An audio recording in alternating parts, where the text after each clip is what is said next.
Hello and welcome to Season 4 of the NGO Whisperer Show.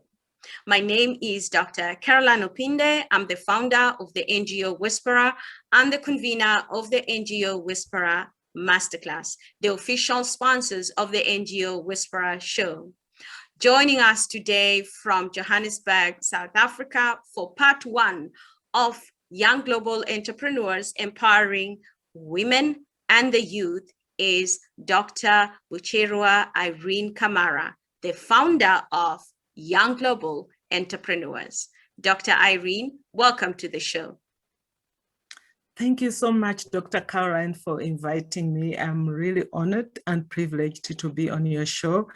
And you have given me this platform to share what we do at YGE. Thank you very much. We are truly honored to have you today as we discuss young global entrepreneurs empowering women and the youth in low and income communities. So today we're going to go straight into the work that you did previously as an author. And looking at your book, Corridors of Dreams and Hope, an African Girl's Lifelong Battle for Freedom. In your book, you share your life story, Dr. Irene. Would you please share with us how you broke through poverty to leading a successful life as a mother, as a professor of chemistry, a philanthropist, a motivational speaker, and a champion for women and the youth in Africa? Thank you, Dr. Carolyne. This is something which is close to my heart because it's my life. And when I speak about it, I'm very, very passionate. So first of all, you asked me to talk about something as a mother. I grew up in a family of 17 siblings. So you can just imagine, because my father was a polygamist and my mother had 11 of those. So I learned something from my mother, what family is. My mother, in a way, for me, she is the best role model I have ever met. Because throughout that poverty, my mom was able to bring us through and give us a life, a future. My mother always said, education is the key. And through the extreme poverty we went through, she never gave up. She stuck to her goal. So I learned a lot from my mother, and I carried on those values, those principles, which she, in her small space, in a small village, in a very, very small village where the cows have the right of way, she was able to bring up people who are educated and who can actually change lives. So as a mother, I learned from my mother. And as a mother, I have 4 children, 3 sons and a daughter who are my heartbeats. I don't talk about things without talking about them. They are my story. They're part of me. They make me wake up. They make me move. And as a mother, I've been able to bring up my 4 children through the hardest conditions you can ever think of. I was born in Uganda, and from Uganda, at the age of 24, we left due to political reasons with my husband then, who has passed on, may his soul rest in peace. And then we ended up in South Africa. In South Africa, things didn't go well between us, so he had to leave and he went back. He left me with 4 kids. The last born was 5 years then. Not having a job, I had to go back to study at the university at the age of 35. And trust me, it was just that time apartheid was just, ending. And yeah, you can fill in the blanks for yourself. You can go read about apartheid yourself. So then I had to raise these kids, and I put in everything I could, because like I told you, that they make me wake up every morning. So with my 4 kids, we are friends.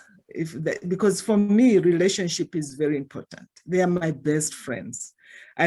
Trust me, I talk to the one in California every day, the one in London every day, And of course, those in Joburg visit me as well. So my children are my life. Like I said, they talk to me every day. And I taught them a few things, which I learned from my mother. Focus on your education, respect people, and they do. They respect people and always take care of your children. Those who have now become parents, pay attention to their children. They take care of their children. There's nothing that comes between them and their children. And they always tell me, we learned from the best, be it boys or girls. So motherhood, to me, a mother is somebody who should never, never live a child's life. That's point number one.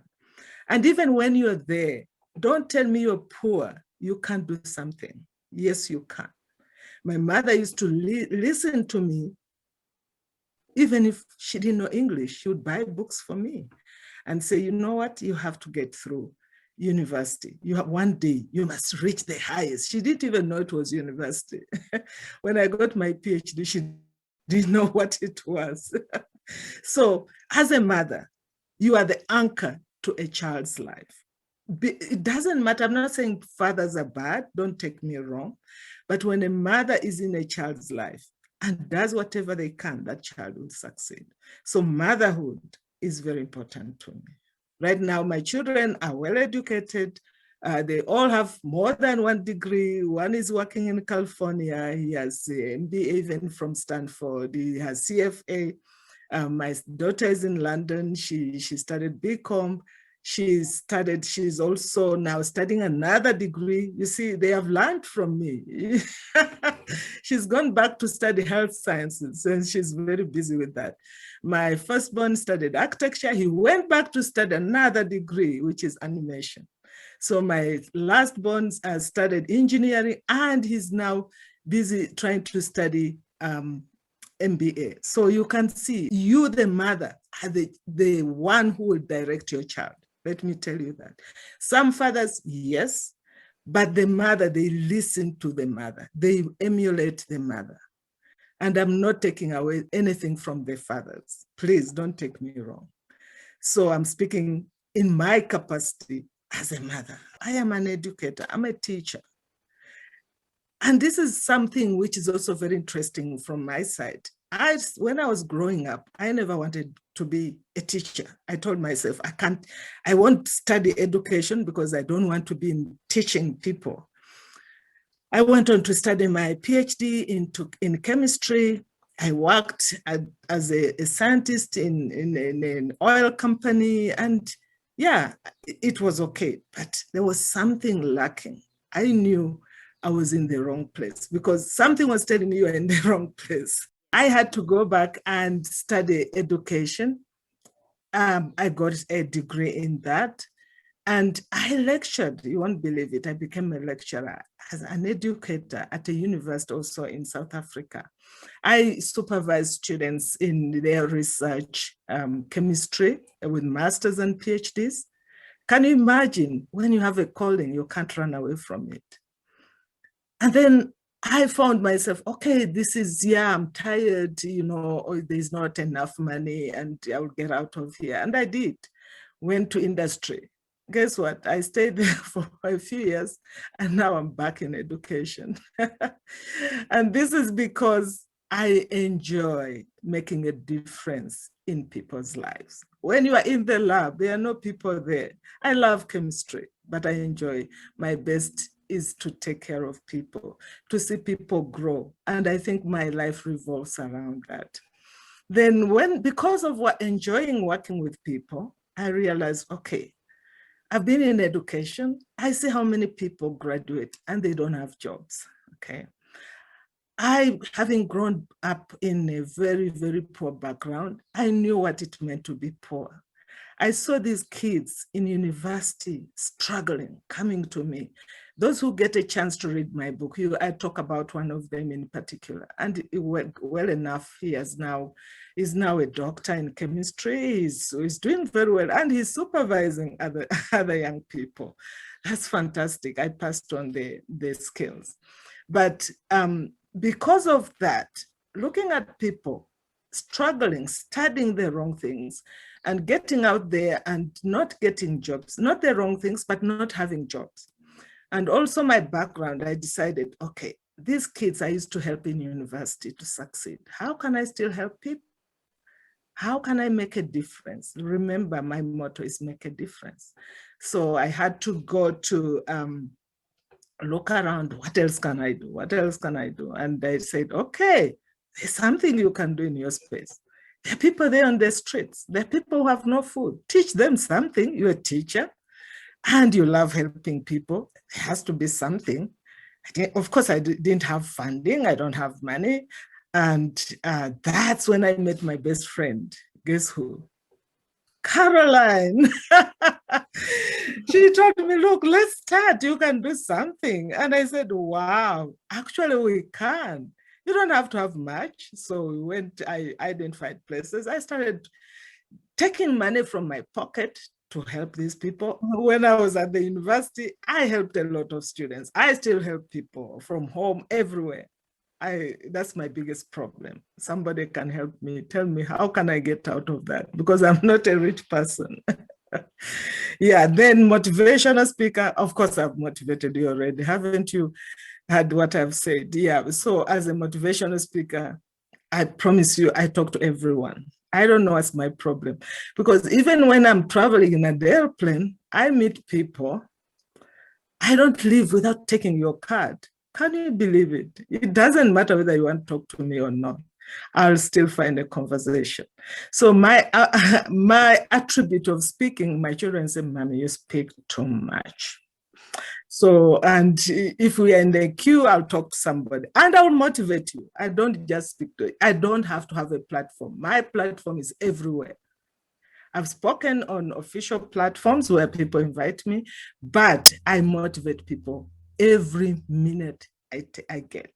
My daughter said, Mommy, you are super positive. I said, yes, I am. And she's learning from me. So, and then, yeah, my actual working as the program I'm here for, that is Young Global Entrepreneurs. I believe I succeeded because I was empowered. I always base my actions on my story. Where do I come from? How did I get to the point where I am? My mother empowered me in her space. And I use that to empower other people. And I say, everybody has, trust me or not, even the person on the street can do something. Even a beggar can do something, but something's lacking. What is it that's lacking? So that's why we thought of starting this, the Young Global Entrepreneurs, to empower women and youth from less advantaged communities. Not that the others don't need empowering.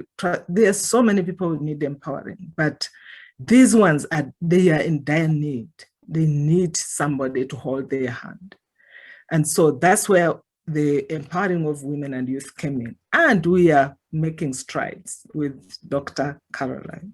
Wonderful, wonderful. I'm just really honored to have been part of it and continue to work with you to develop and design programs for women and youth and their families in South Africa. And hopefully that one day you will expand to other countries and even maybe Eastern Africa, where we come from, you know, as a Ugandan, I'm a Kenyan. So I'm just so honored to have contributed to the establishment of Young Global Entrepreneurs. Speaking of which, what programs do you implement at Young Global Entrepreneurs? People are interested to know. You say you are empowering them, but in what way? Currently, we are working with the program called Help a Woman Feed Her Family. And that program was very much inspired by the COVID times. This means during COVID, I saw so many people on TV. Everybody watched TV then. Don't tell me you didn't. I'm not a fanatic of television, but this time I was forced to sit indoors and watch it. And when I watched that television, I saw people collecting money. Even those who pensioners took a little bit from their money and said, I'm donating this to help that person who has nothing to eat. A lot of money was collected, and this money was, they bought stuff. It was people lined up for days, collecting something to eat. Okay, that was fantastic. You extinguished the fires. Now, after a week, people didn't have anything to eat. Do you think that pensioner will give you more money? No, the resources will be exhausted. So I said, look, I don't believe in giving people things for free. I am a philanthropist. I help you when there's a need, but I want to empower you. So I give you to go through that problem, but I want you to learn something and be able to continue your life without asking from people. So I said, what can we do now? Everything is closed. We don't have money. We said, okay, let's start growing vegetables. And let's find a community who are wearing masks, obviously. We had to find those helpless communities. We knew them because we could see them on television, and go in there and say, guys, I got my family, include my granddaughter. We were planting these seedlings. She was very, very happy to be doing something. She was only, now she's 3, that time she was 2. And then we started planting. We planted like over 2,000 plants at the back of my house. And then we took these plants, seedlings, and donated them. And we called people. We are not, first of all, they said, how much? We said, no, we are not selling it. I want everybody to take 20 plants, put them in your backyard. This is spinach. This is beetroot. These are things which can grow in a few days. Already they are high. In fact, some of them started eating them with the leaves we took them. Do that. And people started, that's how we started this program, because it's empowering. Remember our keyword, empowering. And this project is still growing. We started a vegetable garden that also grew up. So there's a lot we've done with the program. So we empower people. That's one way. There's people say, oh, I don't have, how will I teach the skills? That's a simple skill. We skill people. So we skill these people. What did we use? Did we have a lot of money? No, we used recyclable material. We used 2-liter containers. You bought your drink, cut it and plant. Go on our website, you'll see some of that. Old tires, which can fit in a small space. So people knew, actually, I can do something about my life. So we want to grow this. And with Dr. Carolyne, I'm sure it will go very far. So skills development, when the other one, we are looking at empowering young people. These are now women. Of course, there are young people in there. But what about the young people who live in university or who live high school specifically? And most people say, oh, when I go to university, I'll be able to get a job. Aha. Not anymore. I'm not discouraging you.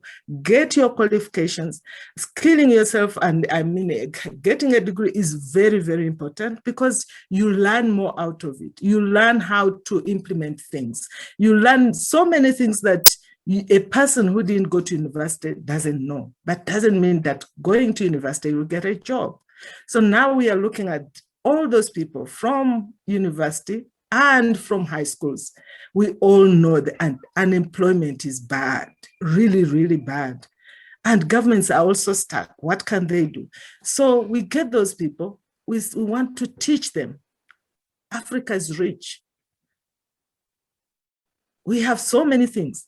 How can you plant something and learn the value, add value to it? When you add value, that's when you start producing, and you even employ other people. So that's our direction. That's what we are looking at. And like I said, you don't have to start from big things. Start where you are, and then you start going on and going on. And I'm still in baby steps, but I know we are going to get there. Wonderful, wonderful. From help a woman feed her family, an agribusiness model where you are teaching women and the youth in informal settlements to plant their own vegetables in their backyards. And I'm also aware that you turned a landfill that was full of garbage into a thriving vegetable garden. Share with us how that was. Yeah.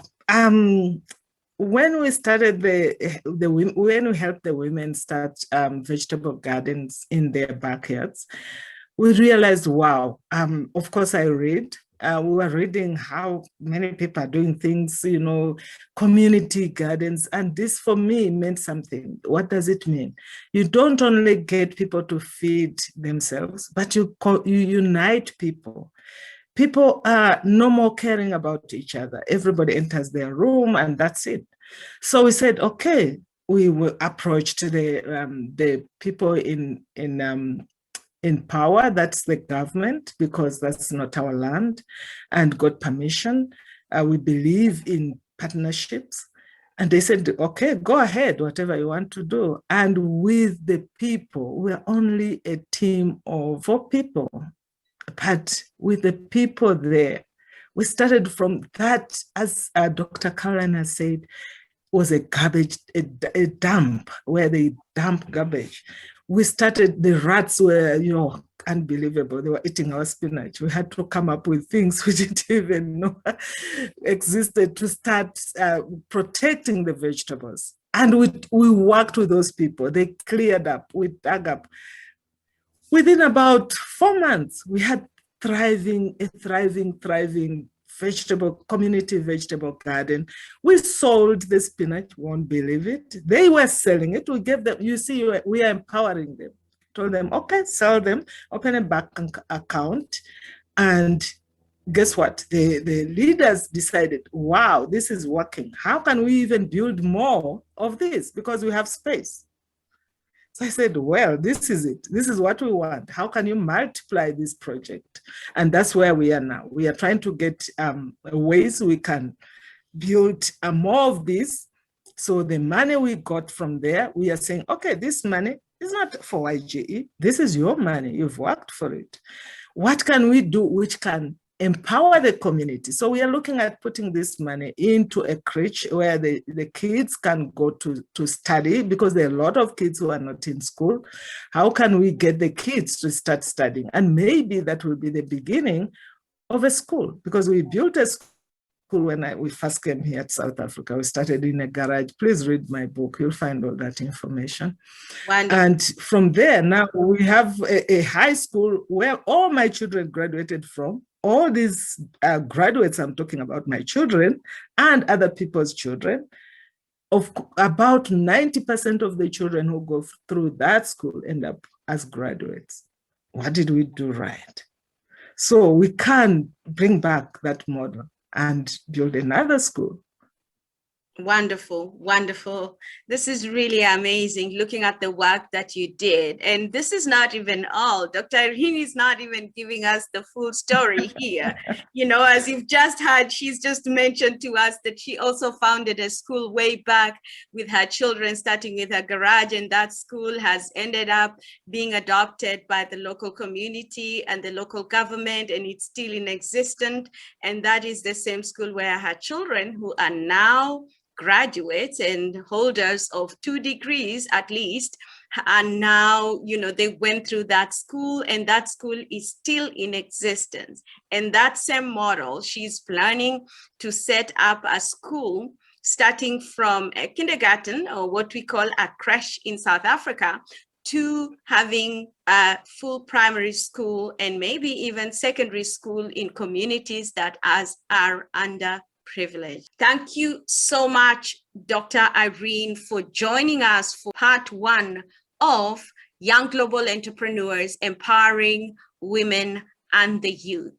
Ladies and gentlemen, we invite you to join us next week for part 2 of the NGO Whisperer Show, once again with Dr. Irene, as we conclude our topic, which is Young Global Entrepreneurs Empowering Women and the Youth.